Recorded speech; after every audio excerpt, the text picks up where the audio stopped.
Hello everyone and guys, welcome to the session or welcome to the second video with regards to general awareness weekly current affairs that is from 5th to 11th of October. अगर आप इस channel पे नए हैं guys तो already हम एक जीए की वीकली वीडियो बना चुके हैं that is from 1st to 4th of October here. तो आज स्टार्ट करें कुछ इंपॉर्टेंट करंट अफेयर्स के साथ, उसी से डिराइव क्या क्या आपको स्टैटिक चीज़ें मिल सकती हैं या फिर किस तरह के क्वेश्चंस आपको मिल सकते हैं। वही इन सेशंस का मेन ऑब्जेक्टिव रहता है कि अगर आपने खुद प्रिपेयर कर रहे हो तो आप इन क्वेश्चंस के थ्रू अपने आप को जज कर सकते हो कि क्या आपने वो चीज़ पढ़ी थी। अगर पढ़ी थी बहुत अच्छी बात है, अगर नहीं पढ़ी तो घबराइए मत, उसको सिर्फ अपने पास नोट डाउन कर लीजिए और इन चीज़ों को जब आप रिवाइज करोगे फाइनल पे तो आपको ये मलाल ना रहे कि वो पॉइंट मेरा छूट गया, उसको आप अपने पास ऐड कर लीजिए। दूसरा, इसके साथ आपकी प्रैक्टिस भी हो जाएगी कि जो चीज़ आप पढ़ रहे हो क्या आप उसको रिप्रोड्यूस कर पा रहे हो, क्या आप उसको क्वेश्चंस में सॉल्व कर पा रहे हो। तो इसी तरह से आप इन चीज़ों को यहाँ पे एक हिसाब से प्रैक्टिस भी कर सकते हो और यहाँ से हम कुछ चीज़ें सीख भी सकते हैं। ठीक है जी। बात करें आज के सेशन की गाइस तो ऑब्वियसली मैंने कुछ इंपॉर्टेंट करंट अफेयर्स से टॉपिक्स उठाए हैं, उसके साथ मैंने आपकी कुछ इंपॉर्टेंट थीम्स भी हैं जो आज के सेशन में पिक की हैं।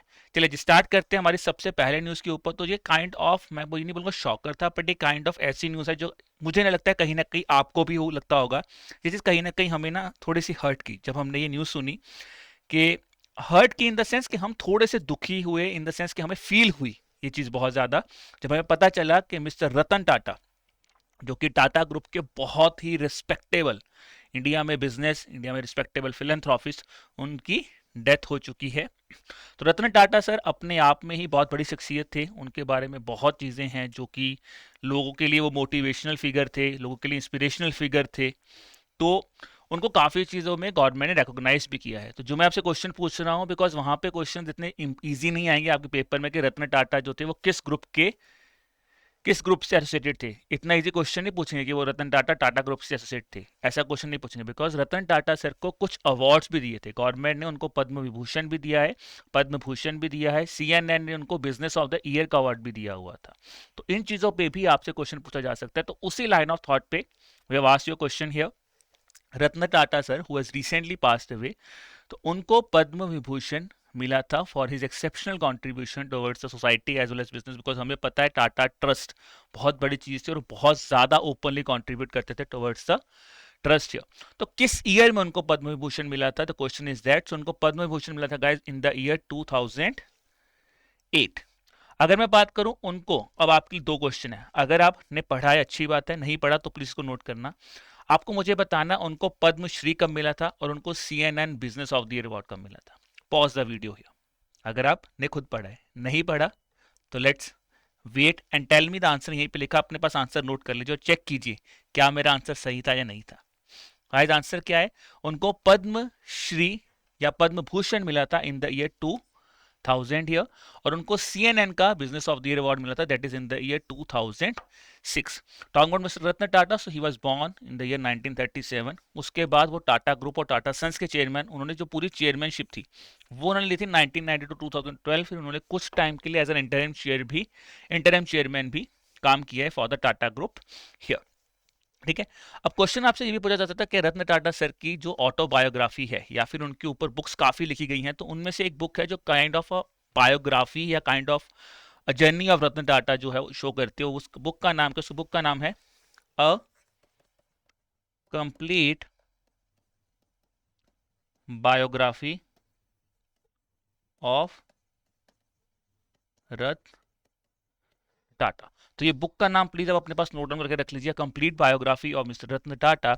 आपको मुझे बताना है बुक किसने लिखी है। Again pause the video here, देखो किसने लिखी है, थॉट करो, count on 1 2 3 4 5 6 7 8 9 10। The answer is mister A के गांधी। तो ये भी आपको पता होना चाहिए कि complete biography of Ratan Tata ये बुक किसने लिखी है? ये लिखी है ए के गांधी सर ने। तो this was about our first news guys, and let's proceed towards the second news for the day, that is on an important day that is been celebrated. So international day of girl child जो है वो celebrate किया गया था, that is on 11th of October। और ये हर साल celebrate किया जाता है। Objective is basically to raise the awareness about the rights and empowerment of the girls here. अब देखिए ये question again, this is a kind of a difficulty which we are now seeing in the current examination cycles when I talk about the current affairs here. They are not asking you direct questions. Question ये पहले पूछा जाता था international day of girl child कब मनाया गया था, simple answer अक्टूबर 11। अब नहीं, अब देखिए 2011 में this day was officially recognised as the day that was by the United Nation General Assembly. ठीक है, 2000 अक्टूबर 11 को ये किया गया था। अब आपको मुझे बताना है which among the following declaration has acknowledged the distinct right of girls in 1995। तो कौन सी डेक्लेरेशन थी जी? Again I would say pause the video अगर आपको ये चीजें पता है, नहीं पता तो अगर आप खुद पढ़ चुके हैं तो हर चीज को पॉज करके अपने आंसर्स अपने पास मार्क करके रखिए और एंड में देखिए कितने लेवल, क्या लेवल ऑफ परफॉर्मेंस हमारा यहाँ पे चल रहा है। तो गाइस इसका आंसर है option number D, Beijing declaration. तो जो बीजिंग डेक्लेरेशन है उसने 1995 में एक्नॉलेज किए थे that there should be the distinct rights of girls and it called for a comprehensive needs or comprehensive action to meet these specific needs. Then in 2011, ठीक है, so दिसंबर 2011 में यूनाइटेड नेशन जनरल असेंबली ने officially adopt किया October 11 as the international day of the girl child here. Talking about theme इस साल की क्या है, तो थीम इसके क्या है जी? Girls vision for the future. This is the theme for this year. सारी चीजें बहुत इंपॉर्टेंट है बिकॉज अगर आप recent trend of the examination देख रहे हैं तो कहीं ना कहीं वो बैकग्राउंड ऑफ द डेज से भी क्वेश्चन उन्होंने पूछना जो है वो स्टार्ट करती है। ठीक है, तो ये चार इंपॉर्टेंट पॉइंट इंपॉर्टेंट है। 1995 Beijing declaration, then 2011 the day was adopted by United Nation General Assembly, theme is girls vision for future, और कब मनाया जाता है? 11 ऑफ अक्टूबर। अब बढ़ते हैं हमारे नेक्स्ट न्यूज के ऊपर। तो गाइस रिसेंटली कैबिनेट अप्रूवल्स हुई हैं, उसमें सबसे इंपॉर्टेंट अप्रूवल जो थी वो ये थी कि नेशनल मैरीटाइम हेरिटेज कॉम्प्लेक्स जो है उसको अप्रूवल दे दिया गया है। So from the question itself we have one thing that could be asked in examination, इसके ये कहाँ पे बनेगा? ये बनेगा आपका लोथल में, दैट्स इन गुजरात। ठीक है जी। अब इसके ना दो फेजेस हैं, तो बेसिकली इसकी कंस्ट्रक्शन जो है वो दो फेजेस में होगी, फेज 1 फेज 2। फेज 1 के भी आगे दो सब पैरामीटर्स थे, फेज 1A और फेज 1B। तो क्वेश्चन जो मैं आपसे पूछ रहा हूँ ये पूछ रहा हूँ कि ये मल्टीपल फेजेस में बनेगा। इसका जो फेज 1B है उसके अंदर एक लाइट हाउस म्यूजियम बनेगा। तो आपको मुझे बताना है ये जो लाइट हाउस म्यूजियम है उसकी कंस्ट्रक्शन की फंडिंग कौन देगा, बिकॉज ये बहुत ज्यादा हाईलाइट किया गया था by the minister. So what was the answer? The answer here is option number B, Directorate General of Lighthouses and Lightships. They will provide you the funding for this specific lighthouse museum. अब थोड़ा सा जानते हैं जी क्या है ये national maritime heritage complex. तो national maritime heritage complex जिसको रिसेंटली अप्रूवल दिया गया है वो कहाँ पे बनेगा? वो बनेगा लोथल में। कहाँ पे? Lothal is in Gujarat. Project जो है मैंने जैसे आपको बताया दो फेजेस में बनेगा और अप्रूवल जो है अभी इस टाइम पे अप्रूवल दी गई है फेज 1B को और फेज 2 को, क्योंकि फेज 1A की कंस्ट्रक्शन जो है वो ऑलरेडी चल रही थी। इंपॉर्टेंट पॉइंट है जो फेज 1A है उसका जो आर्किटेक्चरल या फिर मास्टर प्लान जो है किसने डिजाइन किया था? That was designed by a renowned firm of Messrs architect Hafeez Contractor. अब ये चीजें इंपॉर्टेंट है गाइस बिकॉज अगर मैं आपसे बात करूं एसबीआई में क्वेश्चंस डायरेक्ट आते हैं, बहुत ज्यादा स्टेटमेंट ओरिएंटेड क्वेश्चंस नहीं आते, बट पॉइंट है कि वो डायरेक्टनेस काफी इन डेप्थ में से आता है। तो you should have an idea of this thing. कौन रिनाउंड आर्किटेक्ट है? मैसेज आर्किटेक्ट हवीज कॉन्ट्रैक्टर। कौन सा ट्रस्ट जो है उसको कंस्ट्रक्ट कर रहा है? That is Tata projects limited here. तो अभी हमने आज स्टार्टिंग ही टाटा ग्रुप से की थी from mister Ratan Tata here. तो फेज 1 में 6 गैलरीज बनेंगे, उसमें सबसे इंपॉर्टेंट याद रखना एक इंडियन नेवी और कोस्ट गार्ड गैलरी बनेगा जो कि क्या होगा? वो लार्जेस्ट गैलरी होगी इन द कंट्री। बोला जाता है कि यार वन ऑफ द लार्जेस्ट कंट्रियां बना दे, लार्जेस्ट गैलरी बनाएंगे और Indian Navy and Coast Guard here. ठीक है, फिर हम एक नेवल आर्टिफैक्ट्स बनाएगा क्योंकि लोथल जो है अगर आप उसका हिस्टोरिकल फैक्ट देखते हो from Indus Valley civilisation, Lothal कहीं ना कहीं हमारा नेवी को डिपिक्ट करता था। ठीक है, और जो वहां पे काइंड ऑफ हार्बर स्पोर्ट्स बने होते थे तो वही चीज यहाँ पे रेप्लिकेट किया जाएगा, लोथल टाउनशिप को रेप्लिकेट किया जाएगा जहाँ पे एक्वेटिक गैलरीज जो हैं या फिर jetty walk kind of tourist spot पूरा यहाँ पे बनाया जाएगा। तभी उसका नाम है मैरीटाइम हेरिटेज। हेरिटेज से भी रिलेट कर रहे हो and we want to make it as a tourist spot also.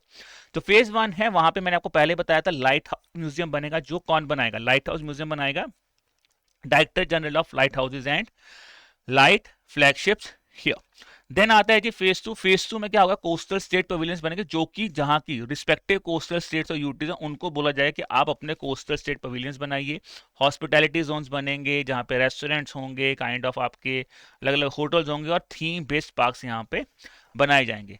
Coming to the phase 1 part, जैसे मैंने आपको बोला था फेज 1 का कंस्ट्रक्शन ऑलरेडी स्टार्ट हुआ है, तो ये भी इन्फॉर्म किया गया था कि रिसेंटली इसका 60% कंस्ट्रक्शन जो है वो around the corner of completion है और ये एक्सपेक्ट किया जाता है कि जो फेज 1 है वो कंप्लीट हो जाएगा बाय द ईयर 2025। ठीक है, फेज 1 का 60% कंस्ट्रक्शन हो चुका है, जो फेज 1 का कंप्लीशन है it is expected that it would be completed by the year 2025। तो आई होप ये पॉइंट सबको क्लियर हो गया जी यहाँ पे, that is regarding the national maritime heritage complex. अब बात करते हैं हमारे नेक्स्ट क्वेश्चन के ऊपर, दैट इज मालाबार एक्सरसाइज। तो देखिए हमने स्टार्ट किया पर्सन्स इन न्यूज से, then we move towards an important event, फिर हम वहां पे मैरीटाइम हेरिटेज कॉम्प्लेक्स पे। अब हम बात करें from the defence exercises. So guys the Malabar exercise जो कि प्रोमिनेंट नेवल एक्सरसाइज है वो रिसेंटली स्टार्ट हुई है। तो आपको मुझे बताना है मालाबार एक्सरसाइज में कौन सी कंट्रीज जो हैं वो इन्वॉल्व हैं। ठीक है, बहुत इंपॉर्टेंट एक्सरसाइज है। अगर मैं मालाबार एक्सरसाइज की बात करूं तो मालाबार एक्सरसाइज अब जो है वो मल्टीलेटरल एक्सरसाइज बन चुके हैं। इनिशियली ये स्टार्ट हुई थी 1992 में, और ये किस किस के बीच में स्टार्ट हुई थी? ये स्टार्ट हुई थी इंडिया और यूएसए के बीच में। ठीक है, India USA were the prominent members.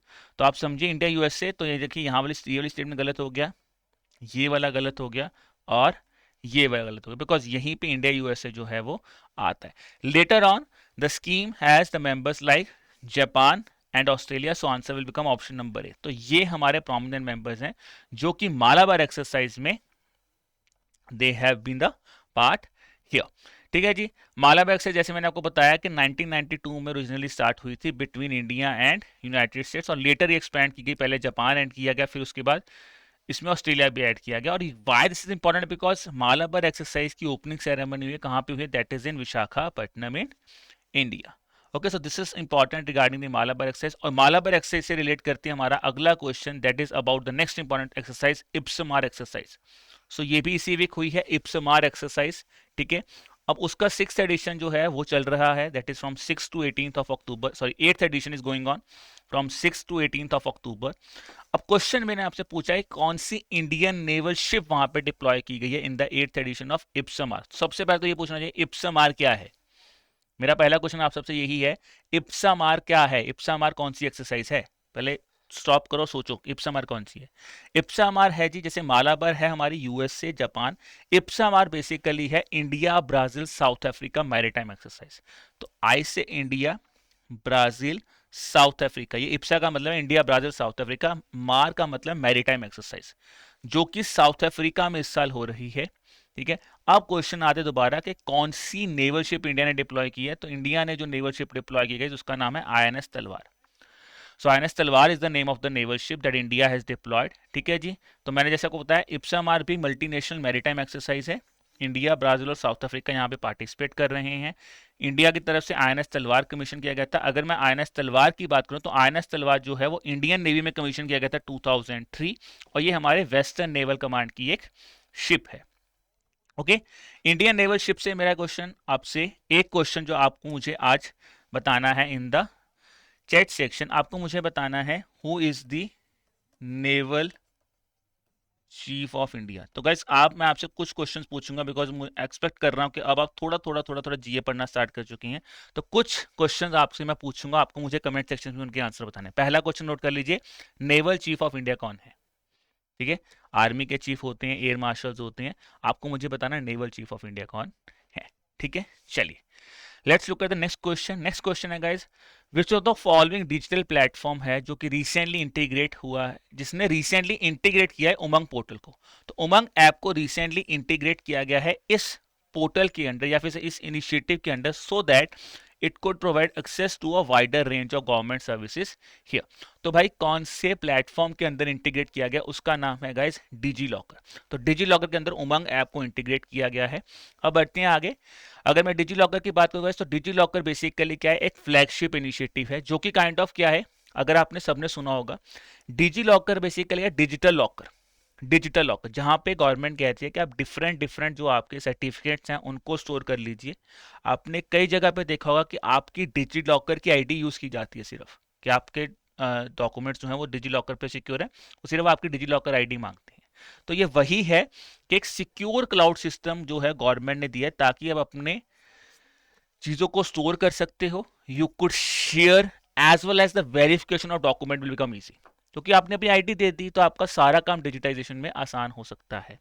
अब इसी डिजी लॉकर के अंदर गाइस उमंग पोर्टल जो है उसको इंटीग्रेट किया गया है। क्वेश्चन आता है कि उमंग है क्या? Umang is basically a unified mobile application for new age governance है, जिसको ministry of electronics and information technology और नेशनल ई गवर्नेंस ने डिवेलप किया था। ऑब्जेक्टिव है ई गवर्नेंस, यानी कि गवर्नेंस बेटर की जा सके। ये kind of a single platform है जो कि हर सिटीजन को एक्सेस देता है to all the India e governance services, चाहे वो सेंट्रल गवर्नमेंट की सर्विसेज हो, चाहे वो लोकल गवर्नमेंट की सर्विसेज हो। तो जो भी गवर्नेंस सर्विसेज प्रोवाइड की जाती हैं that are basically access is provided under the UMANG app here. ठीक है जी। अब बढ़ते हैं अगले क्वेश्चन के ऊपर जो कि है हमारा United Nations Population Fund recently honoured India's efforts to improve the maternal health and family planning here. आपको मुझे बताना है क्योंकि उन्होंने बोला था कि 2000 से लेकर 2020 में इंडिया ने बहुत ही अच्छा काम किया है in terms of reduction in India's maternal mortality ratio. My simple question to you is कितना परसेंटेज रिडक्शन हुआ है in terms of maternal mortality ratio here? फटाफट में बताइए जी। अगेन देखिए मैं हर क्वेश्चन में स्टॉपेज इसलिए दे रहा हूं ताकि आप खुद एक बार क्वेश्चन को जरूर सॉल्व करें, क्योंकि करंट अफेयर्स में जितने क्वेश्चन आप सॉल्व करेंगे आपको वहीं से ज्यादा जानी हो जाएगी for solving the question here. ठीक है जी, चलिए तो guys let's look at the question here.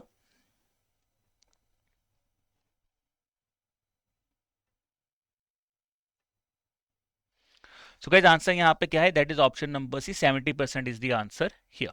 अब देखते हैं ये चीज क्या है। तो ये अगर मैं बात करूं तो यूनाइटेड नेशंस पॉपुलेशन फंड ने रिकॉग्नाइज किया है that is India has really done a commendable work by reducing the maternal mortality ratio by 70%, that is from 2000 to 2020।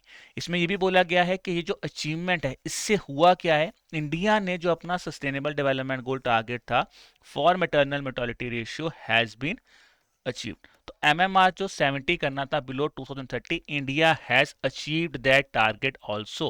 That's a very interesting thing, that's a very good thing from India perspective here. अब मेरा आपसे simple question है कि what is MMR? Maternal mortality ratio क्या होता है? काफी बच्चों के माइंड में ये क्वेश्चन भी आया होगा कि सर मैंने को बाकी समझ आ गया पर मैटरनल मोर्टेलिटी रेशियो क्या होता है, ये तो हमें पता ही नहीं है। ये होता है जी नंबर ऑफ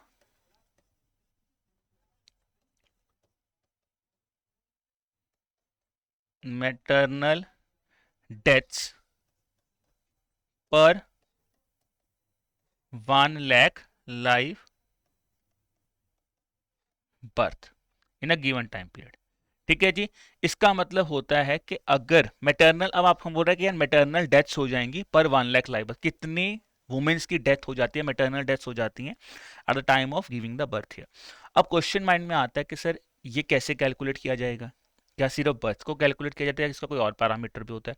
तो यार इसका पैरामीटर होता है कि अगर ड्यूरिंग द प्रेगनेंसी या फिर आपकी 6 वीक्स, ठीक है, at the end of the pregnancy, यानी कि आपका चाइल्ड बर्थ हुआ 6 मंथ्स के बीच बीच में, if a mother expires that is counted as a maternal death here. तो यही नंबर को पर 1 लाख को जब हम कैलकुलेट करते हैं उसको बोला जाता है मैटरनल मोर्टेलिटी रेशियो। क्लियर होगा जी ये वाला पार्ट? ठीक है जी, चलिए let's look at the next question here. Next question है what is the theme of world habitat day? तो international day of girl child पढ़ाया मैंने, 11 अक्टूबर को मनाया जाता है। अब आपको मुझे बताना है वर्ल्ड हैबिटेट डे जो कि 9 अक्टूबर को मनाया जाता है उसकी थीम क्या है? हमने आज ही पढ़ा है बीजिंग डेक्लेरेशन, पढ़ा था ना, international day of girl child के लिए बीजिंग डेक्लेरेशन पढ़ा है हमने। तो अभी हम नेक्स्ट पढ़ रहे हैं of the world habitat day. Question is simple के थीम क्या है? ऐसे क्वेश्चन आपको बहुत कॉमनली एग्जाम में देखने को मिलते हैं। Theme is engaging youth to create a better urban future. तो थीम है engaging youth to create a better urban future, और 9 अक्टूबर को हमारा वर्ल्ड हैबिटेट डे जो है वो सेलिब्रेट किया जाता है। अब बात करते हैं नेक्स्ट क्वेश्चन के ऊपर, that is the MACE observatory.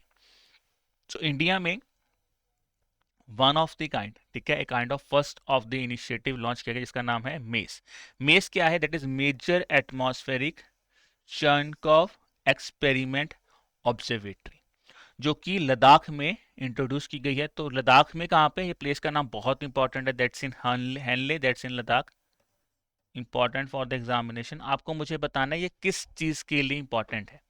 मैंने आपको चीज बताया कि फर्स्ट टाइम कुछ हुआ है, तो आपको मुझे बताना है क्या है फर्स्ट टाइम।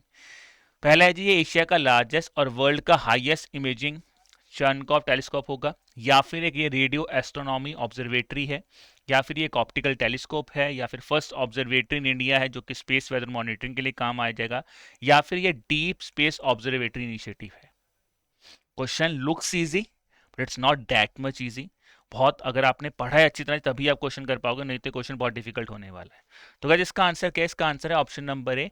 जो मेस प्लेटफॉर्म है जो बेसिकली क्या है, ये एशिया का सबसे लार्जेस्ट और वर्ल्ड का हाईएस्ट इमेजिंग चर्नकॉफ टेलीस्कोप है, जो कि अप्रोक्सीमेटली 4300 मीटर्स के ऊपर हनले में, दैट्स इन लद्दाख में इंट्रोड्यूस किया गया है।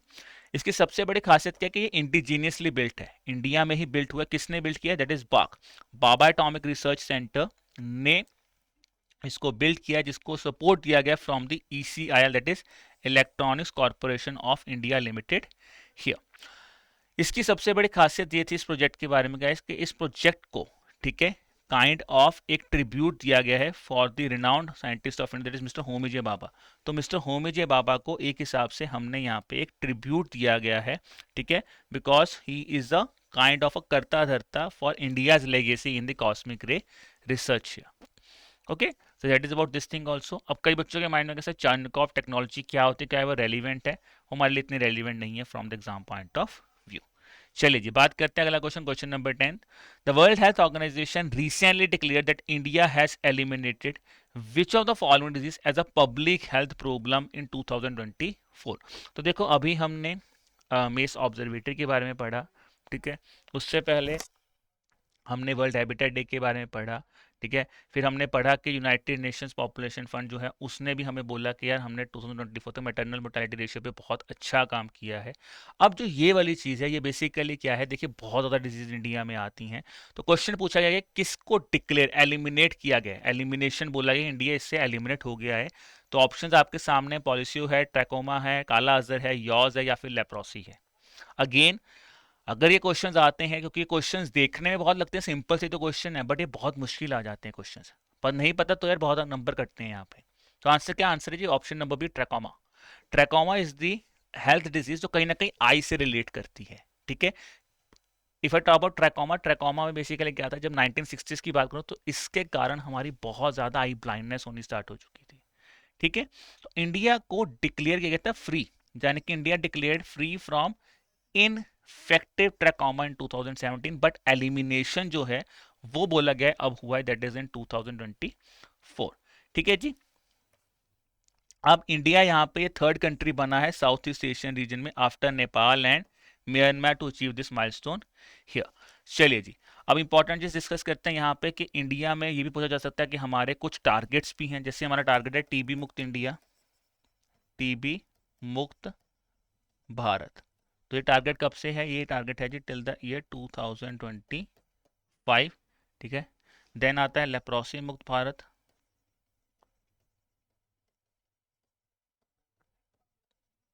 ये आता है जी 2027। फिर हमारा एक मिशन आता है जो हमने पढ़ा भी हुआ है, that is National Sickle Cell Mission, ठीक है, या फिर उसको बोलते सिकल सेल फ्री कब तक होना चाहिए, that is by the year 2047। तो ये भी इंपॉर्टेंट चीजें हैं that you should have an idea which is relevant for the examination. Okay, coming to Nepal here. तो नेपाल के बारे में हमने पिछली क्लास में क्या पढ़ा था कि नेपाल जो है वो क्या बना है? नेपाल बना है जी 101st member of international solar alliance. अब क्वेश्चन क्या है, 101st तो नेपाल बना है, तो 100th कौन बना था? क्योंकि ये तो माइलस्टोन है, 100th कौन बना था? पैराग्वे बना था, ठीक है। नेपाल से एक क्वेश्चन मैं आपसे और पूछना चाहता हूँ आज की क्लास में, जो आपको मुझे इसका आंसर देना है कि नेपाल के recently chief justice of India कौन अपॉइंट हुए हैं?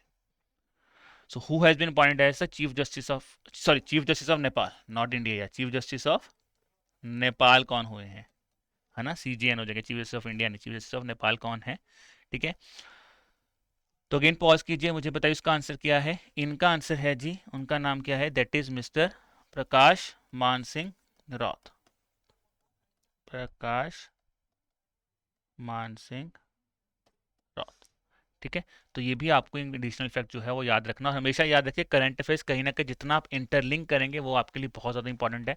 नेपाल से मैं आपको एक चीज़ और रिलेट कर देता हूँ, that is about IBCA also, international big cat alliance.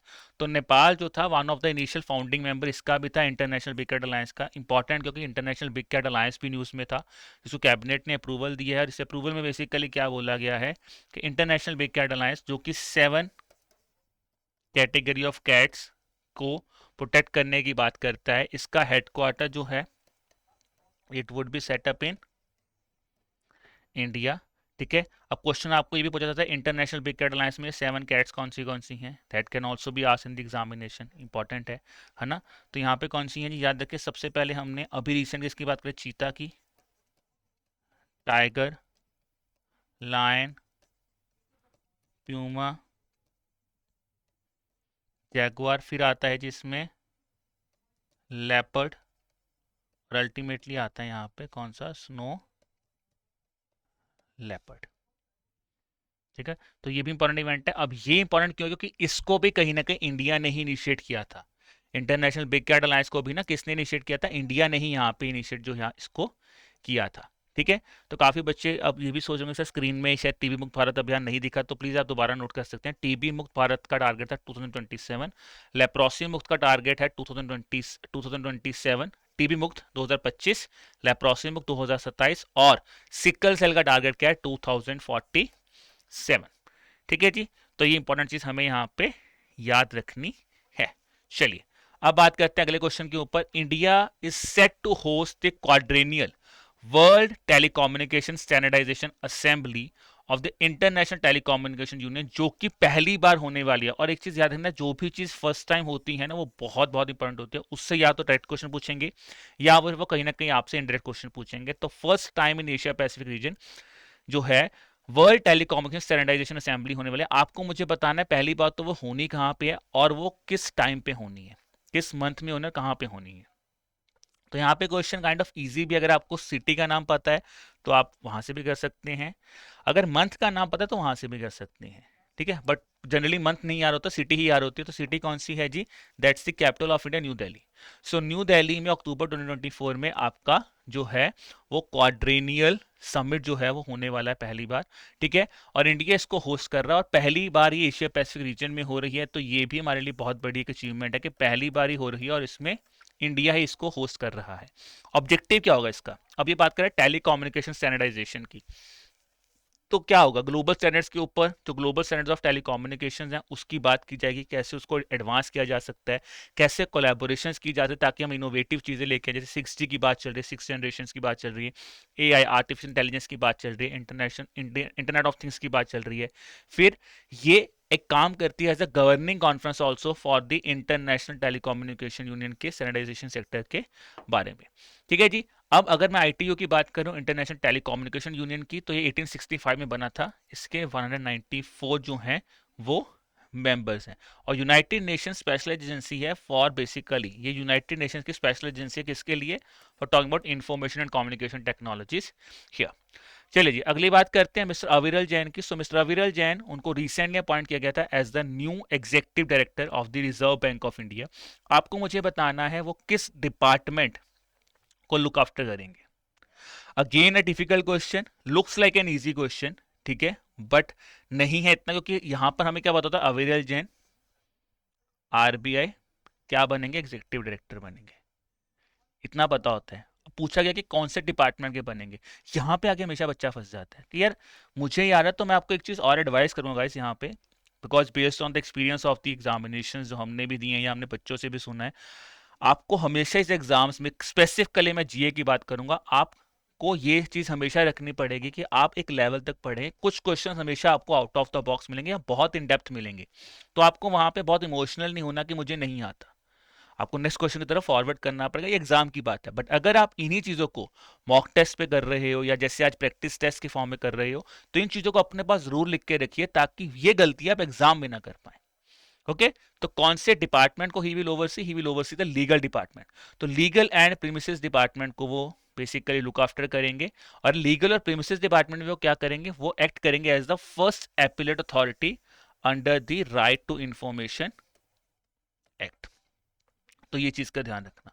अच्छा अब यहाँ पे एक चीज और ध्यान रखना, फर्स्ट एपिलेट का मतलब ये नहीं है कि ये पहले एपिलेट अथॉरिटी बने, नहीं। फर्स्ट एपिलेट अथॉरिटी का मतलब होता है क्योंकि आरबीआई में भी राइट टू इंफॉर्मेशन के अंदर काफ़ी अपील अथॉरिटीज होती होंगी, काफ़ी अपील्स आती हैं। तो फर्स्ट एपलेट होता है, सेकंड एपलेट होता है, थर्ड एपलेट होता है। उस फॉर्म में ये बोला गया है कि वो first appealing authority under the RTI act जो कौन होंगे, वो कौन होंगे, वो मिस्टर अविरल जैन होंगे, जिनको कि एग्जीक्यूटिव डायरेक्टर अपॉइंट किया गया under the Reserve bank of India. ठीक है जी, चलिए बात करते हैं अगले क्वेश्चन के ऊपर। As of September 2024 which of the following country is not among the top 5 countries with the highest foreign exchange reserves. तो ये भी बहुत इंपॉर्टेंट चीज है, इसका भी कंटेक्स्ट हमें लग रहा है स्टैटिक क्वेश्चन है, बट इसका कंटेक्स्ट जो है वो कहां से आया है, वो आया है करंट अफेयर से। मैंने आपको पिछली क्लासेस में भी काफ़ी चीज़ें बताई थी, जैसे कि हमने क्लासिकल लैंग्वेजेस के बारे में डिस्कस किया था। क्वेश्चन पूछा गया था कौन सी पहली क्लासिकल लैंग्वेज है, कौन सी ईयर में बनी थी, या पहली क्लासिकल लैंग्वेज कौन सी है।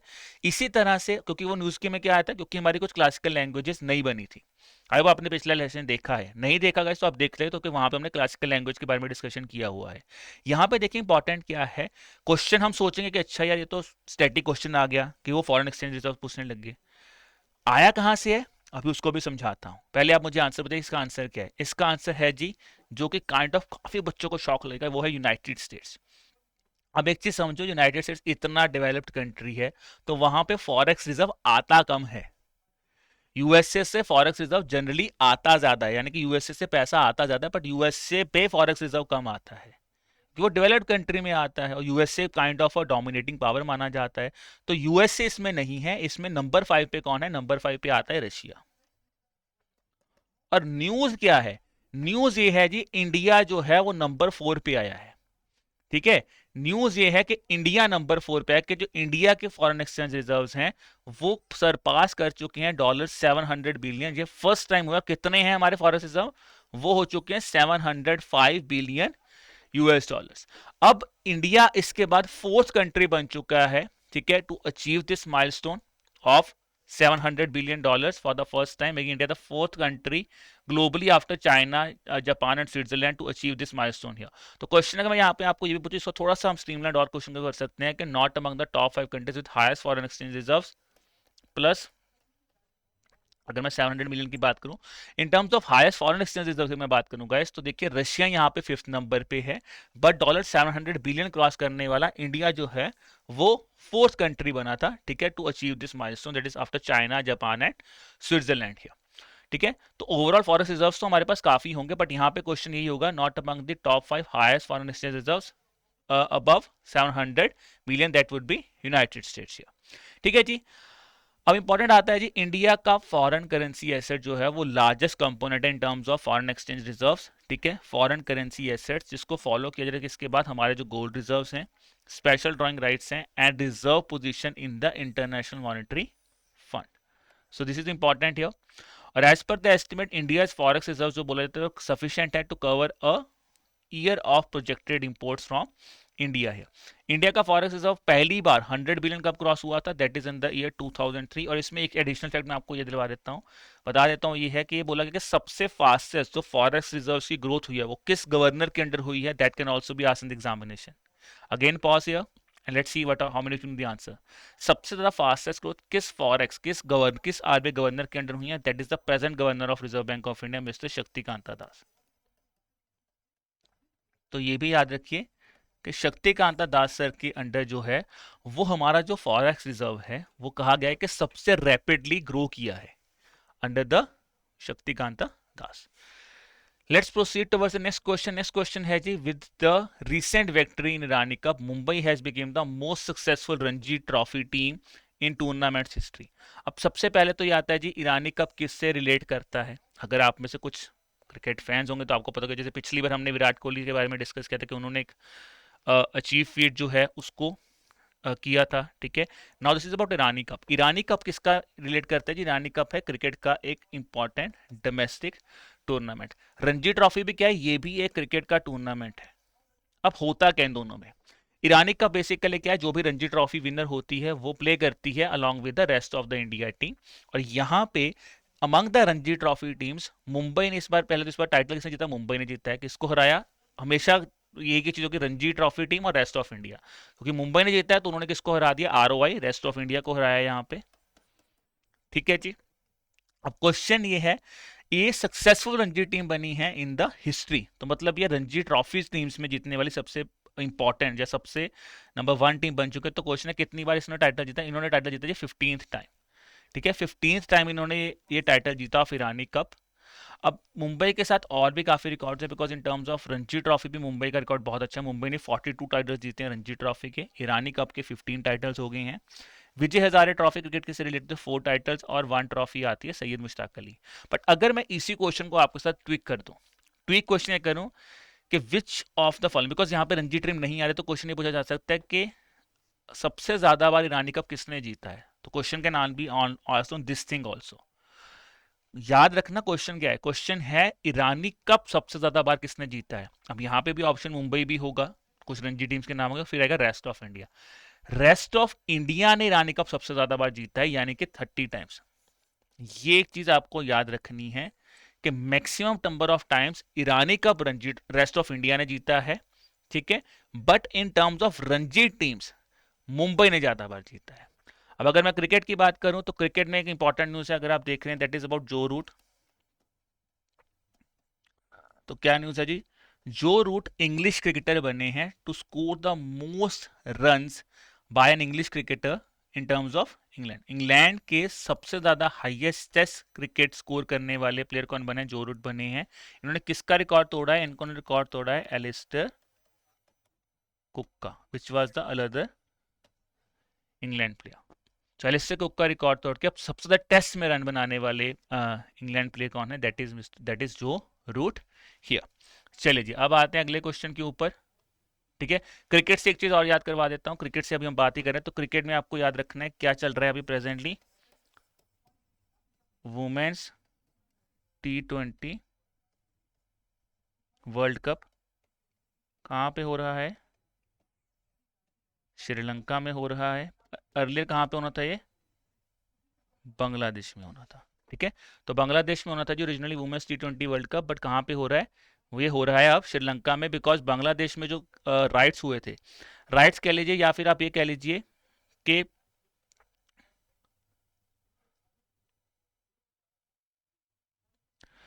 या फिर जो बांग्लादेश में जो भी हमारे राइट्स हुए थे, या फिर बांग्लादेश में जब डिसरप्शन हुआ था आफ्टर शेख हसीना, तो उनके बाद, ठीक है जी, क्या हुआ था उनके बाद गाइस, इस वुमेन्स T20 वर्ल्ड कप को शिफ्ट किया गया था। अब यहाँ पे आई थिंक, हाँ, just give me a second here, कि वुमेन T20 वर्ल्ड कप जो है वो शिफ्ट हुआ था, that is from, it's not in Sri Lanka, हाँ, ये हुआ है दुबई, ये हुआ है कहाँ पे, यूएई में, just pardon me here, it is in UAE, ठीक है जी। So women's T20 world cup कहाँ पे शिफ्ट हुआ है, it has been shifted to UAE not Sri Lanka. So that is the only thing I want to confirm here, so pardon me for that thing, Sri Lanka नहीं था, UAE में हुआ था, ठीक है जी।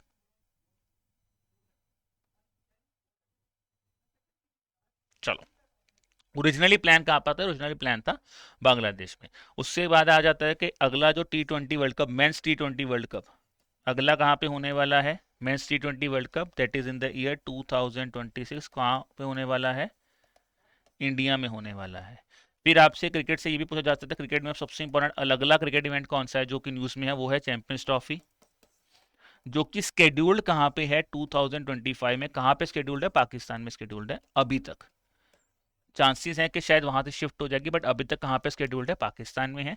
वुमेन्स T20 वर्ल्ड कप कहाँ पे हो रहा है, यूएई में हो रहा है। कहाँ से शिफ्ट हुआ था, बांग्लादेश से शिफ्ट हुआ था, ठीक है जी। और जो रूट के बारे में हम डिस्कस कर चुके हैं, जो रूट में has become the highest scorer in terms of England cricket. किनको बीट किया है, इन्होंने बीट किया है the former captain of England, that is mister Alastair Cook here, ठीक है जी। चलिए, let's look at the next question again on the days, that is what is the theme for World Teachers Day 2024 which will be celebrated on October 5th here। तो कौन सा theme है जी, theme इसका था that is option number C, valuing teachers choice towards a new social contract for education. अब याद रखिए, हम लोग याद करते हैं नेशनल टीचर्स डे, जो कि कब मनाया जाता है, सितंबर 5th को, that is national teachers day, ठीक है जी, ठीक है। No, this is talking about world teachers day. तो world teachers day 5th of October को सेलिब्रेट किया जाता है। थीम इसकी क्या है, valuing the teachers voices towards a new social contract for education here. अगर मैं बात करूं वर्ल्ड टीचर्स डे की, तो गाइस ये 1994 में स्टार्ट हुआ था, ठीक है, यूनेस्को ने इसको अप्रूव किया था to basically commemorate the signing of, देखो ये इसकी डिक्लेरेशन क्या है 1966 में, तो 1966 में आईएलओ और यूनेस्को ने जो एक एग्रीमेंट साइन किया था जिसके बारे में उन्होंने राइट्स और रिस्पॉन्सिबिलिटीज ऑफ टीचर्स की बात की गई थी। तो पहला डे, देखो यार जो चीजें होती हैं क्या होता है, एक बार होता है डेक्लेरेशन में हमने बोला कि हम चाहते हैं कि इस तरह की इनको रिकॉग्नाइज किया जाए, ये इनके लिए बेटरमेंट के लिए कुछ ना कुछ किया जाए। फिर क्या होता है, जो एक रिस्पॉन्स यूनाइटेड नेशन बॉडीज होती हैं वो फिर एक रिकॉग्निशन डे बनाती हैं। जैसे अब मैंने बोला 1994 में इसको रिकॉग्नाइज किया गया था, जबकि 1966 में कोई ट्रीटी होगी या कोई साइनिंग की गई होगी जिसमें रिस्पॉन्सिबिलिटी ऑफ टीचर्स की बात की, जैसे हमने बीजिंग डेक्लेरेशन पढ़ा था स्टार्टिंग में, तो भाई बीजिंग डेक्लेरेशन में बात हुई, डे बना 2011 में। इसी तरह से 1994 में जो है वो वर्ल्ड टीचर्स डे स्टार्ट हुआ था, और नेशनल टीचर्स डे कब मनाया जाता है, 5 सितंबर को यहाँ पे मनाया जाता है। अगला क्वेश्चन है जी, that is Padmaja Naidu Himalayan zoological park जो कि दार्जिलिंग में है, वो शॉर्टलिस्ट किया गया as one of the top 3 finalist for an event that is for under the 2024 वाजा conservation and environmental sustainability award. तो आपको मुझे बताना है किस कैटेगरी में इसको इंट्रोड्यूस किया गया, किस कैटेगरी में ये शॉर्टलिस्ट हुआ है। That is under tiger conservation programme, snow leopard conservation programme, red panda conservation breeding and augmentation programme, elephant conservation programme, या फिर लायन कंजर्वेशन प्रोग्राम। तो आंसर क्या है जी, इसका आंसर है that is red panda conservation breeding and augmentation programme here. तो अगर मैं बात करूँ गाइस, तो बेसिकली जो वाजा कंजर्वेशन अवार्ड है ये इसको देता कौन है, ये देता है वाजा, that is world association of zoos and aquariums here. इस साल में इंडिया की तरफ से जो पद्मजा नायडू हिमालयन जूलॉजिकल पार्क है, that's in Darjeeling, that's in Uttarakhand, उनको under red panda conservation breeding and augmentation program के अंदर शॉर्टलिस्ट किया गया था among the one of the top 3 finalist है। अभी वो शॉर्टलिस्ट हुए हैं फॉर द फाइनलिस्ट, विनर नहीं हुए हैं, तो याद रखना विनर नहीं है, शॉर्टलिस्ट किए गए हैं। विनर जो है उन्होंने बोला है कि नवंबर में अनाउंस किया जाएगा, ठीक है। लेट्स होप कि India wins this award also. और अगर मैं इस अवार्ड्स की बात करूँ तो 1937 से, since 1937 the goal of the वाजा is to guide, encourage and support the zoos, aquariums and और the like minded organizations of the world which is focusing on zoos and aquariums here. बात कर रहे हैं उत्तराखंड की, तो उत्तराखंड से क्या याद कर सकते हैं, बिकॉज अभी हमने पढ़ा उत्तराखंड में क्या बना था, इंडिया का फर्स्ट टाइगर रिजर्व, ठीक है। First tiger reserve was in Uttarakhand, कौन सा, that is Jim Corbett national park, Jim Corbett national park, तो ये भी याद रखना, ठीक है, उत्तराखंड से, ये भी चीज हमें यहाँ पे we need to remember here. चलिए नेक्स्ट क्वेश्चन है, what is India's rank in terms of global cotton production. अब बहुत बच्चे बोलेंगे सर एग्रीकल्चर करंट अफेयर्स आते हैं क्या, एआरडी स्टैटिक आएगा, ऐसे क्वेश्चंस पढ़ने पड़ेंगे। अब ये डिस्कस करेंगे ये चीज़ कहाँ से आई है। इंडिया का रैंक क्या है in terms of global cotton production, तो इंडिया का रैंक है नंबर 1, फर्स्ट है in terms of global cotton production. अब ये न्यूज़ में क्यों है, न्यूज़ में है क्योंकि वर्ल्ड कॉटन डे सेलिब्रेट किया गया था। It's the 4th official UN world cotton day celebrated. कब सेलिब्रेट किया जाता है, 7 अक्टूबर को, तो 7 अक्टूबर को आपका कॉटन डे सेलिब्रेट किया गया था। थीम क्या आती थी, that is mega trends shaping cotton textile value chain here. Important यहाँ पे क्या है कि क्यों इस साल इंपॉर्टेंट है, बिकॉज ये पहली बार अफ्रीकन कॉन्टिनेंट में सेलिब्रेट किया, और कौन सी स्टेट है, दैट इज कौन सी country, Cotonou, Cotonou in Benin, the place name is Benin, ठीक है। अब इंपॉर्टेंट यहाँ पे समझे, सबसे पहले मैंने 4th official UN world cotton day की बात क्यों की। सबसे पहले ही गाइस ये डे जो है वो 2019 में स्टार्ट किया था। इसको किसने स्टार्ट किया था, इसको स्टार्ट किया था जो कॉटन की, जिसको बोला था कॉटन 4, ठीक है, फॉर कॉटन प्रोड्यूसर्स इन सब अफ्रीकन, जो सब सहारन अफ्रीकन रीजन है उनमें जो सबसे बड़े कॉटन प्रोड्यूसर्स हैं उन्होंने इसकी बात की थी। उनका नाम क्या है, कंट्रीज का नाम याद रखिए because static can be asked on that also. वो नाम थे Benin, Burkina Faso, Chad and Mali. इन्होंने प्रपोज किया था डब्ल्यूटीओ को कि cotton day, world cotton day मनाना चाहिए, जिसको कि फिर अक्टूबर 7 को 2019 से ऑफिशियल अप्रूवल मिला और ये सेलिब्रेट करना स्टार्ट हुआ। अब याद रखिए इन terms of cotton production here, India is the largest producer of cotton globally, ठीक है। इंडिया सबसे बड़ा कॉटन प्रोड्यूसर है जिसकी काउंट करता है 23% of the total global cotton production here. और अगर मैं बात करूं, इंडिया 3rd लार्जेस्ट एक्सपोर्टर भी है। India is also the 3rd largest exporter of raw cotton also in terms of global production.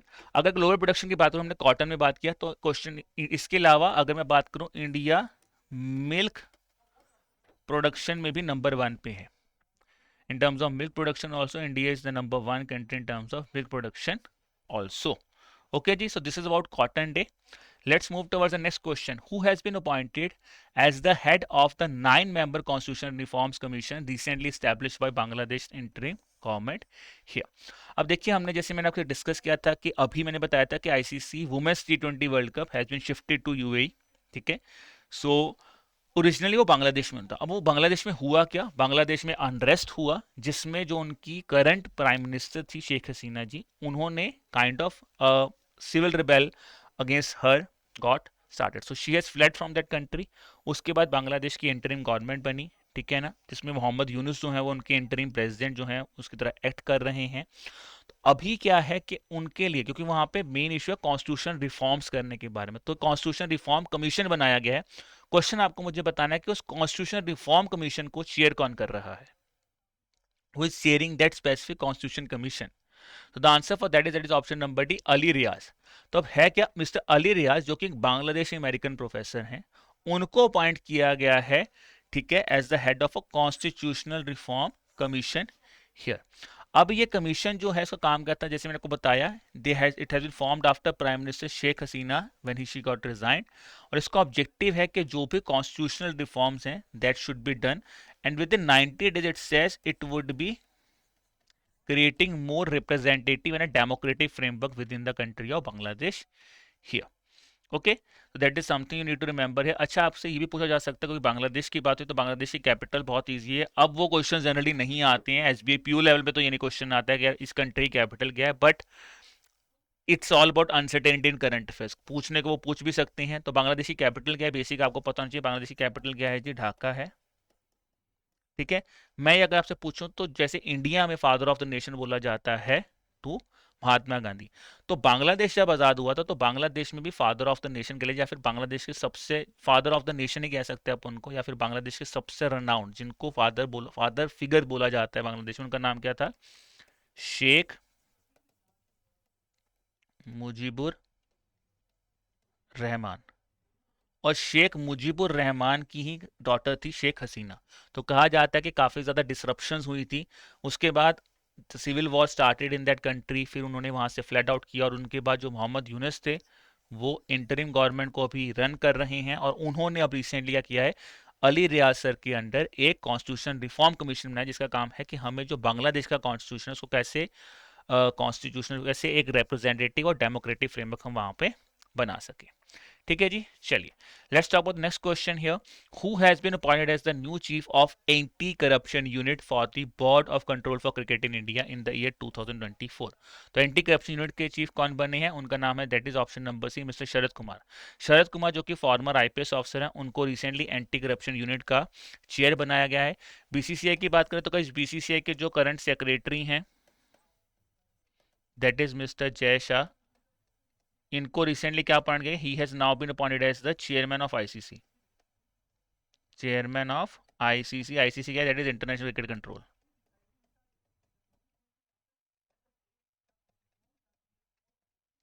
Cricket control, ठीक है।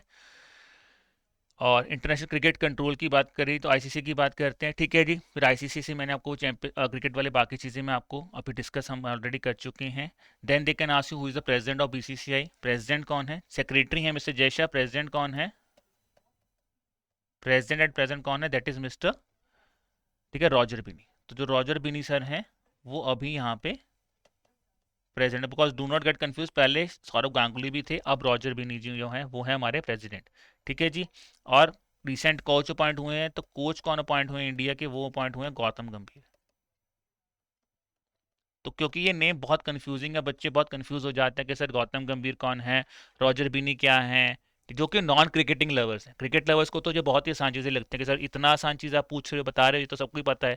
जो नॉन क्रिकेटिंग लोग हैं, जो क्रिकेट में इंटरेस्ट नहीं लेते, उनके लिए क्वेश्चन बहुत है, बिकॉज कई बार इस तरह क्वेश्चन पूछे जा सकते हैं कि प्रेसिडेंट को ना वो ऑप्शन में दे सकते हैं, रॉजर बिनी आ गया, गौतम गंभीर आ गया, अजीत अगरकर आ गया। तो अजीत अगरकर जो हैं वो चेयरमैन कमीशन, जो सिलेक्शन कमेटी उसके हेड हैं, रॉजर बिनी सर प्रेसिडेंट हैं, सेक्रेटरी जयशाह जो कि अब चेयरमैन बने हैं for the ICC. Let's look at the next question here. Who has been appointed as the vice chief of air staff या फिर वाइस चीफ ऑफ एयर जो है एयर मार्शल कौन बने हैं इंडियन एयरफोर्स के? तो answer for that is mister SP Darkar. So SP Darkar sir जो हैं वो हमारे air vice air chief marshal बने हैं। इन्होंने रिप्लेस नहीं कह सकते, इन्होंने किसकी जगह पढ़ना है, बिकॉज जो वाइस चीफ पहले थे वो बने हमारे air chief marshal, that is mister Amarpreet Singh. So AP Singh is the current chief of air staff. तो he was earlier serving as a vice chair, because अब वो चीफ बन चुके थे तो वाइस चीफ की पोस्ट वेकेंट थी, तो अब मिस्टर एसपी दरकर जो हैं वो हमारे वाइस चीफ बने for the Indian air force. Indian air force एक चीज और है, आपको मुझे चैट सेक्शन में या फिर कमेंट सेक्शन में बताना है इंडियन एयर फोर्स डे कब मनाया जाता है। तो this is your homework question, ठीक है। तो मैंने आपको 2-3 क्वेश्चन पूछे हैं एज अ होमवर्क आज, उसमें से एक है इंडियन एयरफोर्स डे, जो आपको मुझे यहाँ पे बताना है इन द कमेंट सेक्शन के इंडियन एयरफोर्स डे कब मनाया जाता है। चलिए जी, अगला क्वेश्चन आता है, as per Deloitte at what compound annual growth rate is the India's e commerce project growth? तो कब होगा जी? इसका आंसर है 21%, ऑप्शन नंबर सी, ठीक है। चलिए, तो अब मैं बात करता हूँ क्या है, देखिए इस तरह के क्वेश्चंस आपके एग्जाम में जरूर आते हैं जनरली, जो प्राइवेट ऑर्गेनाइजेशंस की रिपोर्ट्स कह लीजिए या फिर प्राइवेट ऑर्गेनाइजेशंस के डाटा हैं, डेलॉयट हो गया, ब्रांड फाइनेंस हो गया, तो इनके डाटा जो आते रहते हैं टाइम टू टाइम। तो डेलॉयट ने एक बेसिकली डाटा रिलीज किया जिसको डेलॉयट रिपोर्ट के नाम से बोला जाए। डेलॉयट ने एक डाटा रिलीज किया जिसमें बोला गया कि इंडियन ई कॉमर्स मार्केट जो है प्रोजेक्टेड है कि ये 21% की ग्रोथ से ग्रो करेगा हर साल, and it would reach $325 billion bye 2030 here. Retail sector में बोला जाएगा 8% ग्रोथ होगी, और फास्ट मूविंग कंज्यूमर गुड्स में 10% ग्रोथ जो है वो एक्सपेक्टेड है, और ऑल सब सेक्टर्स जो हैं उनमें बोला गया 10% प्लस और माइनस जो है वो ग्रोथ जो वहां पे देखी जाएगी। Okay, next is about next question is which Indian gymnast is known for performing the risky Produnova vault narrowly missing a podium also? So guys यहाँ पे आंसर क्या है? दीपा करमारकर। तो रिनाउंड जो हमारी रिनाउंड जिमनास्ट हैं, that is Dipa Karmakar, so she has recently announce her retirement, ठीक है जी, उन्होंने अपनी अनाउंसमेंट रिटायर कर दी है। और उनके लिए सबसे इंपॉर्टेंट चीज क्या थी? तो दीपा करमाकर जी जो थी उन्होंने she has perform Produnova vault. Produnova vault होता क्या? प्रोडोनोवा वॉल्ट को बोला जाता है वॉल्ट ऑफ डेथ, ठीक है। तो ये भी क्वेश्चन पूछा जा सकता है कि जो प्रोडोनोवा वॉल्ट है वो किस गेम से एसोसिएट करता है, that is regarding gymnastic here, ठीक है। And I think she was in rank 4, तो 4th पोजीशन पे आई थी रियो ओलंपिक्स में, मिस बाय अ मार्जिन उन्होंने जो मेडल था वो मिस किया था, तो ये चीज़ आपको याद रखनी है। Then if I talk about the other, talk about the sports personalities here, recently Haryana में इलेक्शन हुई थी, हरियाणा में एक बहुत रिनाउंड रेसलर ऑफ इंडिया उन्होंने फाइट भी किया था, उनका नाम क्या था? That is Vinesh Phogat. तो क्वेश्चन ये भी पूछा जाता है विनेश फोगाट जो थी वो किस गेम से सेट करती थी? रेसलिंग। तो उन्होंने भी अपनी रिटायरमेंट ले ली थी आफ्टर द ओलंपिक्स ऑफ 2024, ठीक है। तो जो हमारे 2024 ओलंपिक्स हुई है पेरिस में, उनके बाद उन्होंने भी वहाँ पे जाके अपना रिटायरमेंट जो है वो अनाउंस किया, और then she move to the political stunts here, political thing, ठीक है। तो वो पॉलिटिक्स में चलेगी और उन्होंने हरियाणा इलेक्शन भी लड़ी और वहाँ से वो जीत भी गई हैं, ठीक है। तो that is the thing to be remember, that is the personality. Point है कि विनेश फोगाट कौन से गेम से सेट थे, ये आपसे क्वेश्चन पूछा जा सकता है, ठीक है। या फिर आपसे ये भी पूछा जा सकता है वो कौन सी सीट से लड़ी हैं, तो वो जुलाना सीट से लड़ी थी हरियाणा में, ठीक है। तो क्वेश्चन यहाँ से भी आपसे पूछा जा सकता है। चलिए जी, अगला क्वेश्चन है, who were the recipients of Midori prize for biodiversity 2024 for the contribution to the ecosystem restoration and preventing the decline of pollinators here, ठीक है। तो क्वेश्चन है मिडोरी प्राइज बायोडाइवर्सिटी के लिए दिया जाता है, किसको मिला है इस साल? This award is given to, that is option number C, Vera Voronova and Yesabel Augustina Carlos, they have received this award. तो वेरा वॉर्नोवा जो है वो कजाकिस्तान से रिलेट करती हैं, ठीक है, शी इज फ्रॉम कजाकिस्तान। और जो येसबेल ऑगस्टिन कार्लोस हैं वो कहाँ से आती हैं? पेरू से आती हैं, ठीक है जी। अगर मैं बात करूं तो ये किस चीज से एसोसिएट करती हैं, तो जो वेरा वॉर्नोवा है she was associated with the association of conservation of biodiversity in Kazakhstan, और येसबेल ऑगस्टिन जो हैं उनकी एक एनवायरमेंटल बिजनेस जिसका नाम है सुमक कॉफ्स्की, ठीक है। सो बात करूं मिडोरी प्राइज होता क्या है, तो मिडोरी प्राइज जो है is given every 2 years to the persons who make outstanding contribution in protecting biodiversity here. और कौन देता है? It is given instituted by Aeon environmental foundation and the secretariat of convention on biological diversity here. अगर मैं बात करूं कौन से इंडियन विनर्स हैं, तो देखिए सबसे पहले तो डॉक्टर कमल बाबा। डॉक्टर कमल बाबा जो कि Ashoka trust for research in ecology and environment के प्रेसिडेंट थे, उनको 2014 में अवार्ड मिला था। Then was doctor Vandana Shiva. Doctor Vandana Shiva Navdanya की डायरेक्टर थी और इनको मिला था 2016 में। तो these two are very very important because they can ask your question here कि रिसेंटली इनको मिला, किस इंडियंस को मिला हुआ, तो नाम है डॉक्टर कमल बाबा और doctor Vandana Shiva. They were the Indian who have received this specific award under the Midori prize here.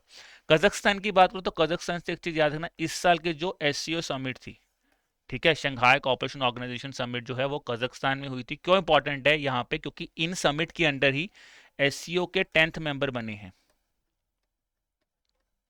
SCO का 10th मेंबर बना है, कौन बना है, वो बना है जी बेलारूस। ठीक है, क्यों इंपॉर्टेंट है, बिकॉज एससीओ 10th समिट हुई है, इस साल की समिट हुई है कजाकिस्तान से। इससे पिछली समिट कहाँ पे हुई थी, 2023 वाली, वो समिट हुई थी जी इंडिया में। ठीक है, that summit was in India, जहां पे 9th मेंबर बना था एससीओ का, कौन था जी, Iran, Shanghai cooperation organization, a very important international organization, आपको पता चाहिए। 2025 की समिट कहां पे होनी है एससीओ की, that is going to take place in China. अब फटाफट में, क्योंकि मैं एससीओ के बारे में बता रहा हूं तो एससीओ के बारे में बता देता हूं। शंघाई कोऑपरेशन ऑर्गेनाइजेशन हेडक्वार्टर कहां पे आता है, बीजिंग में आता है। ठीक है जी, उसके बाद इंडिया पाकिस्तान के साथ मेंबर बना था, कौन सी ईयर में, 2017। ठीक है, तो ये इंपॉर्टेंट चीजें आपको पता होना चाहिए with regards to Shanghai cooperation organisation as well as the thing. तो यहीं से कजाकिस्तान से हमने ये चीज रिलेट कर ली।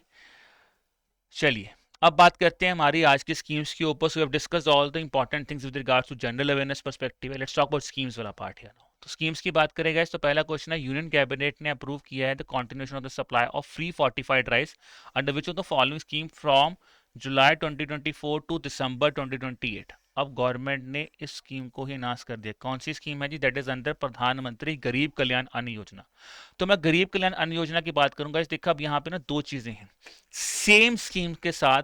स्कीम स्टार्ट हुई थी 2020 में under the time of, at the time of your Covid. तो कोविड के टाइम पे to provide food grains to the people of India, to the poor people of India, this scheme got started. फिर 2023 में इसी same नाम से इसी scheme को दोबारा स्टार्ट किया गया, सेम नाम से इस स्कीम को स्टार्ट किया गया। तो अब याद इंपॉर्टेंट रखना, मैं क्यों बता रहा हूं, क्योंकि कई बच्चे सर्च कर लेंगे तो बोलेंगे सर ये तो 2020 में स्टार्ट हुई थी, तो ये क्या है, सेम स्कीम के नाम स्टार्ट हुई थी, दैट इज फ्रॉम 1 जनवरी 2023। वहां से अब ये स्कीम जो है वो चल रही है। Important is under which ministry, it is working under ministry of consumer affairs, food and public distribution. Simple objective था कि हमें फ्री फूड ग्रेन्स प्रोवाइड करने हैं to the bottom population, to the 67% of the population beneficiary दिया। Slowly and slowly government ने करते, government कुछ कुछ टाइम बाद एनहांस करता रहता है, कंटिन्यूएशन करता रहता है इस स्कीम के अंदर कुछ ना कुछ सप्लाई करने के, सो दैट हम न्यूट्रिशनल चीजें जो उसको भी, न्यूट्रिशनल टारगेट्स को भी हम मीट कर सकें। It covers the beneficiary of Antyodaya Anna Yojana as well as priority household. तो फ्री फूड ग्रेन्स जो यहाँ पे प्रोवाइड किए जाते हैं, ठीक है ना, that is provided as per the entitlements का होता है एज पर द रिक्वायरमेंट्स और as per the needs which are being defined under the national food security act. और कौन सी स्कीम समझ कर रहा है, food subsidy to FCI and food subsidy for decentralised procurement states dealing with procurement, allocation and delivery of free food grains to the states under National Food Security Act. So this is about Garib Kalyan Ann Yojana. ठीक है, before I come to the final question for the day, I have an important announcement for all of you guys. आप में से काफ़ी बच्चे सोच रहे होंगे सर आपने नोबेल प्राइजेज आज नहीं पढ़ाए, क्योंकि नोबेल प्राइजेज तो अभी अनाउंस हो चुके हैं, बहुत इंपॉर्टेंट भी होते, तो आपने क्यों नहीं पढ़ाए। गाइस उसका एक रीज़न था, क्योंकि आपकी वीकली वीडियोज आती हैं और अभी नोबेल प्राइजेज मिल रही हैं, so I do not want to break the linkage here. ठीक है, I do not want to break the linkage. तो इसीलिए मैंने सोचा था कि नोबेल प्राइजेस में आपके साथ नेक्स्ट वीक डिस्कस करूंगा सारे अवार्ड्स, ताकि एक वन गो में आपको पूरे नोबेल प्राइजेस मिल जाए। ठीक है, तो एक वन गो में हम वो सारे के सारे प्राइजेस जो हैं वो आपके साथ में डिस्कस करूंगा। That's why I am not covered that in today's video here. ठीक है, नेक्स्ट वीक में आपको वो मिल जाएंगे। अब बात करते हैं जी final question for the day, that is consider the following statements regarding the Atal pension Yojana. तो one of the statement is from current part here, that is the total enrollment under Atal Pension Yojana or APY have crossed 7 crore as of the financial year 2024-25. Scheme provides a defined and guaranteed pension amount to the subscribers and the same pension amount to the spouse after the demise of the subscriber. The Atal Pension Yojana scheme was launched on 9th of May 2015 to create universal social security scheme especially for the poor and underprivileged here. तो यहाँ पे guys सारे की सारी statement सही है, because अगर death हो जाती है तो स्पाउस भी एंटाइटल्ड होते हैं कि वो भी वो सेम अमाउंट ऑफ पेंशन जो है उसको ले सकते हैं after the death of the subscriber here. Let's talk about Atal pension योजना. सो अटल पेंशन योजना समझिए, हमारी इंडिया में अगर पेंशन स्कीम्स की बात करो तो दो बहुत प्रोमिनेंट स्कीम्स चलती हैं. एक है एनपीएस नेशनल पेंशन सिस्टम, दूसरी है एपीवाई अटल पेंशन योजना. फिर इसी के साथ आ जाइए प्रधानमंत्री श्रम योगी मानधन, और अब एक नई आई है यूनिफाइड पेंशन स्कीम. तो ये चार प्रोमिनेंट स्कीम्स होगी. ठीक है, अगर मैं बात करूं एनपीएस की तो इसको इंप्लीमेंट कर रहा है पीएफआरडीए, इसको भी इंप्लीमेंट कर रहा है पीएफआरडीए, इसको इंप्लीमेंट कर रहा है एलआईसी. इसकी अभी implementing assurity I think it वो भी पीएफआरडी ही करेगा क्योंकि ये मिनिस्ट्री ऑफ फाइनेंस के अंदर है. It is working under ministry of finance, ministry of finance. It is working under ministry of labour, और ये भी under ministry of finance he work करेगा. नेशनल पेंशन सिस्टम की हम बात करें तो यहाँ पे एज आती है, एंट्री एज इज 18 to 70, यहाँ पे 18 to 40, यहाँ पे 18 to 40. यहाँ पे अभी तक कोई डिफाइंड एज नहीं है क्योंकि ये सेंट्रल गवर्नमेंट की जो ओल्ड पेंशन स्कीम थी उसी से, बट अभी तक डिफाइंड है कि 18 to 40 है, 18 to 60 है, बट पेंशन 60 ईयर्स के बाद मिलेगा. ये यहाँ पे क्लियरली डिफाइंड है. ठीक है जी.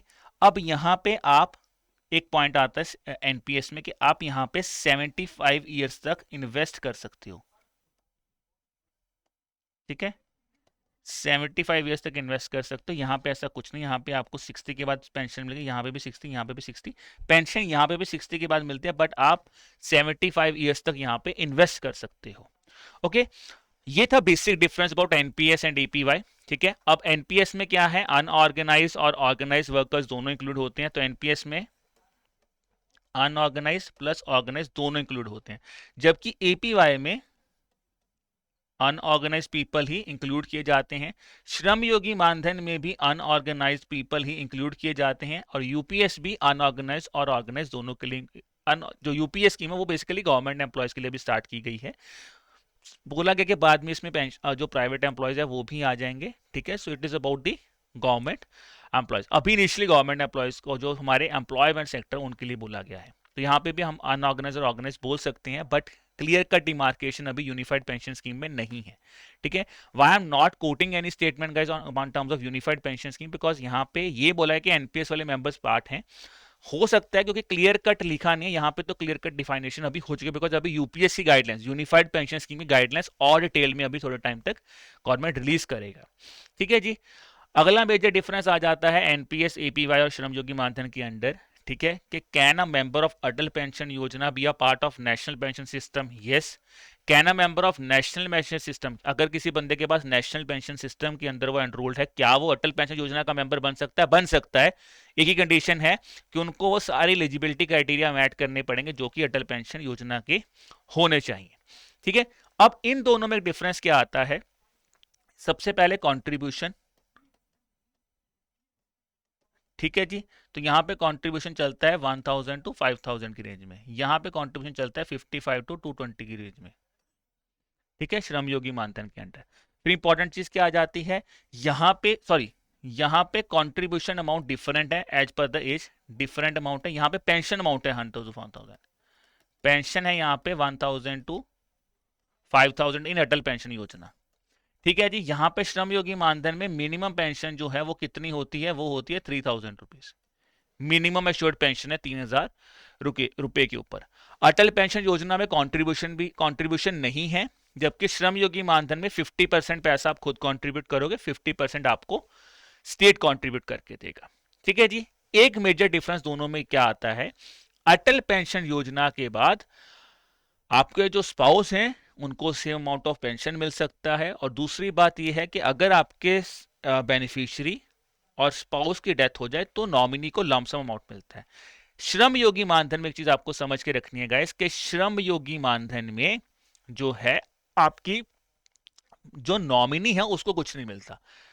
आपके पेंशन आपके बेनिफिशियरी की डेथ हुई तो 50% of the family pension will be given to spouse. अगर स्पाउस की भी डेथ हो गई तो फिर वो सारा पैसा रिटर्न हो जाता है, वो श्रम योगी मानधन के अंडर नहीं आता है.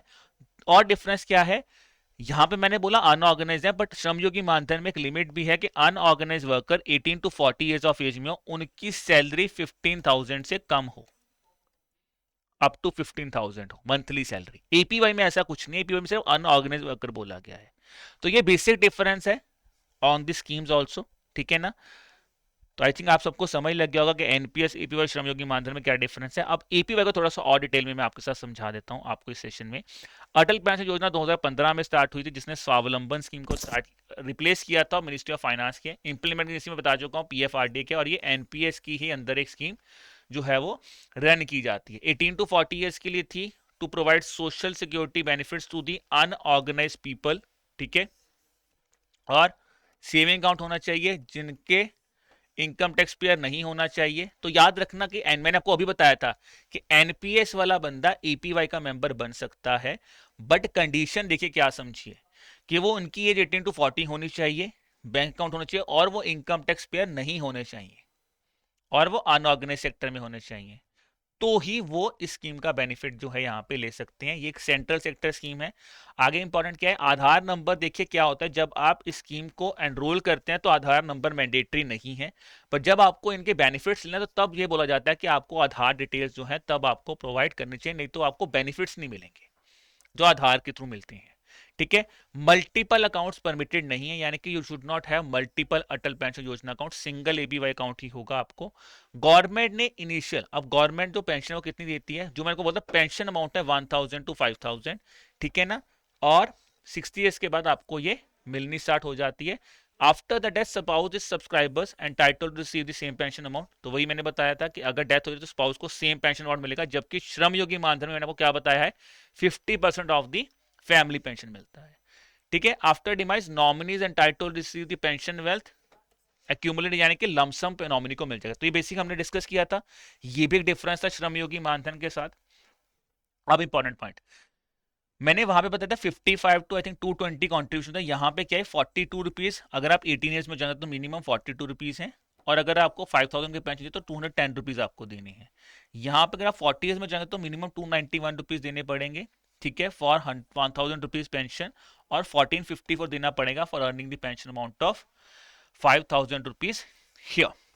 अब आते हैं जी, अगर आपने अटल पेंशन योजना को प्रॉपरली नहीं चलाया तो आपका अकाउंट ऑटोमेटिकली क्लोज हो जाए, कितने, आफ्टर 24 मंथ्स, यानी कि 2 साल के बाद अगर आप नॉन पेमेंट, अगर आप नहीं तरीके से पे कर रहे या फिर आपकी कोई ट्रांजैक्शन नहीं हो रही, तो आपका अकाउंट ऑटोमेटिकली क्लोज हो जाएगा, ठीक है। 6 मंथ्स बाद आपका अकाउंट फ्रीज कर दिया जाएगा और डीएक्टिवेट हो जाएगा आफ्टर 12 मंथ्स। गाइस बहुत बच्चे ये सोचेंगे सर क्या ये रिक्वायर्ड है, एपीवाई में चीज रिक्वायर्ड है, क्योंकि ये क्वेश्चंस पूछे गए हैं, पूछे भी गए हैं, काफी बैंकिंग एग्जाम्स में ये चीजें पूछी गई हैं, तो ये स्कीम बहुत बहुत इंपॉर्टेंट है, इसीलिए मैं थोड़ा सा आपको डिटेल में ये स्कीम समझा रहा हूँ। फिर आता है जी को कॉन्ट्रीब्यूशन। तो गवर्नमेंट का को कॉन्ट्रीब्यूशन इनिशियल था टिल 1920, और उसके बाद नहीं है, जबकि श्रम योगी मानधन में 50% को कॉन्ट्रीब्यूशन गवर्नमेंट भी करती है। 50% आप डालते हो, 50% ही गवर्नमेंट भी डालती है, ठीक है। पर गवर्नमेंट ने यहां पे बोला था एपीवाई के केस में कि हम 50% ऑफ टोटल कंट्रीब्यूशन देंगे with the cap limit of 1000 rupees, maximum 1000 rupees का, ठीक है जी। उसके बाद वॉलंटरी एग्जिट परमिटेड है, अगर आप छोड़ना चाहते हो तो आप छोड़ सकते हो, ठीक है जी। आपकी जो खुद की कंट्रीब्यूशन होगी वही आपको मिल जाएंगी if you are exiting the scheme voluntarily. फिर आ जाता है प्री मैच्योर डेथ। अगर 60 ईयर से पहले किसी बेनिफिशियरी की डेथ हो जाए तो क्या होगा, या तो स्पाउस स्कीम कंटिन्यू कर ले, या फिर उनको बोला जाता है कि भाई आप लमसम अमाउंट जो है वो अपने पास ले लीजिए। तो ये दो ऑप्शंस दी जाती हैं, या तो कंटिन्यू कर लीजिए या फिर लमसम अमाउंट आप हमसे ले लीजिए। वही चीज है, एग्जिस्टिंग एनपीएस के मेंबर सब्सक्राइब कर सकते हैं, बट अगर वो एलिजिबिलिटी क्राइटेरिया मैच करें, जो मैं आपको स्टार्टिंग में ही यहाँ पे बता चुका था, ठीक है जी। तो आई होप जो एक अटल पेंशन योजना और श्रमयोगी मानधन के बीच में जो हमने डिफरेंस हमने पढ़ा था वो आपको समझ लग गया होगा। एक क्विक रिकैप फिर दे देता हूँ, क्योंकि काफी बच्चे सोचेंगे सर थोड़ा सा कंफ्यूज होगा, प्लीज समझा दीजिए एक बार दोबारा समझ लेते हैं। एनपीएस को भी छोड़ देते हैं, ठीक है। हम लेंगे एपीवाई और PM SYM, basic basic difference, दोनों में एज सेम है 18 टू 40, 18 टू 40। इसको पीएफआरडी रेगुलेट करेगा, इसको रेगुलेट करेगा एलआईसी। ये मिनिस्ट्री ऑफ फाइनेंस की स्कीम है, ये मिनिस्ट्री ऑफ लेबर की स्कीम है। यहां पे पेंशन जो है वो कितनी मिलती है, 1000 टू 5000। यहां पे मिनिमम पेंशन मिल जाती है जी 3000 रुपीज। ये किसके लिए एलिजिबल है, ये है अनऑर्गेनाइज वर्कर। ठीक है जी, अनऑर्गेनाइज वर्कर होने चाहिए। उसके बाद 18 to 40 होना चाहिए और इनकम टैक्स पे नहीं होना चाहिए। यहां पे क्या है, अनऑर्गेनाइज वर्कर जिसकी सैलरी जो है वो 15,000 से कम होनी चाहिए या फिर अप टू 15,000 होनी चाहिए। ठीक है, बाकी वो भी इनकम टैक्स पे नहीं। यहां पे एक ऑप्शन क्या है कि यहां पे person should not be member of NPS, national pension system का मेंबर नहीं होना चाहिए। Person should not be a member of EPFO और person should not be member of ESIC. तो इन तीनों के मेंबर भी होने चाहिए। नेशनल पेंशन सिस्टम का मेंबर नहीं होना चाहिए, ईपीएफओ का मेंबर नहीं होना चाहिए और ईएसआईसी का मेंबर भी नहीं होना चाहिए under the Shram Yogi Maandhan here. फिर आ जाता है जी, अगर स्पाउस की डेथ हो जाती है तो एपीवाई में जो सॉरी अगर बेनिफिशियरी की डेथ हो जाती है तो एपीवाई में स्पाउस को पूरा पैसा मिलेगा, पेंशन अमाउंट पूरी मिलेगी। अगर श्रम योगी मानधन में डेथ हो जाती है तो भाई 50% ही आपको फैमिली पेंशन मिल जाते टू द स्पाउस। अगला इंपॉर्टेंट पॉइंट यहां पे क्या है, अगर स्पाउस की भी डेथ हो जाए तो भाई एपीवाई में आपको लमसम अमाउंट मिल जाएगा to the nominee. But Shram Yogi Maandhan में गाइस लमसम अमाउंट नहीं मिलेगा। ठीक है, श्रम योगी मानधन के केस में क्या होगा, वो पैसा रिवर्स हो जाएगा, वो पैसा दोबारा आपके जो फंड है उसी में वापस चला जाएगा, नॉमिनी को कोई पैसा वहां पे नहीं मिलता है। सो आई होप ये डाउट क्लियर हो गया होगा अटल पेंशन योजना और श्रम योगी मानधन के ऊपर, क्योंकि काफी बच्चे कंफ्यूज हो जाते हैं स्कीम्स के ऊपर, बहुत इंटर रिलेटेड स्कीम्स हैं, तो हमने उनको भी यहाँ पे कवर कर लिया है। ठीक है जी, तो guys on that note this was all about the session. I hope कि आपने जो क्वेश्चंस किए होंगे आपको काफी मजा आया होगा इन क्वेश्चंस को सॉल्व करके। तो मुझे बताइए कि आपके जो क्वेश्चंस आपने सॉल्व किए हैं, ठीक है, किस तरह के लगे आपको क्वेश्चंस और कितने मार्क्स आपने स्कोर किए हैं। उसके अलावा मैंने आपको कुछ क्वेश्चन एज अ होमवर्क दिए हैं, तो वो भी आपको मुझे ज़रूर बताने हैं इन द कमेंट सेक्शन। बताइए, ताकि उसको ये नहीं सोचिए कि उसको रीज़न ये है कि अगर आप जितनी चीज़ें बताएंगे, कुछ जितनी चीज़ें सीखेंगे वो इंपॉर्टेंट है, तो वो चीज़ मुझे ज़रूर बताइए जो मैंने आपको 2 होमवर्क क्वेश्चन दिए हैं। ओके, और अगर आपका कोई भी फर्दर, जैसे आपने पहला वीडियो देखा है, दूसरा वीडियो देखा है, तो मैं बोलूँगा अगर आपको वीडियोस अच्छे लग रहे हैं तो आप इस चैनल को सब्सक्राइब भी कर सकते हैं। ठीक है, और अगर आपको फिर भी कोई डाउट है या तो आप मुझे कमेंट सेक्शन में बता दीजिए या फिर आप हमें ईमेल भी कर सकते हैं। कहाँ पे, on our email ID that is at hello@edutap.co.in, या फिर हमसे अगर आप स्ट्रेटेजी के थ्रू बात करना चाहते हैं तो आप हमसे कॉल कर सकते हो नंबर 8146207241। ठीक है जी, so this was all about the session. मिलते हैं आपको अगले हफ्ते with the next video of general awareness weekly video. So on that note guys, I again wish you all the best, keep working hard, keep preparing hard, bye bye.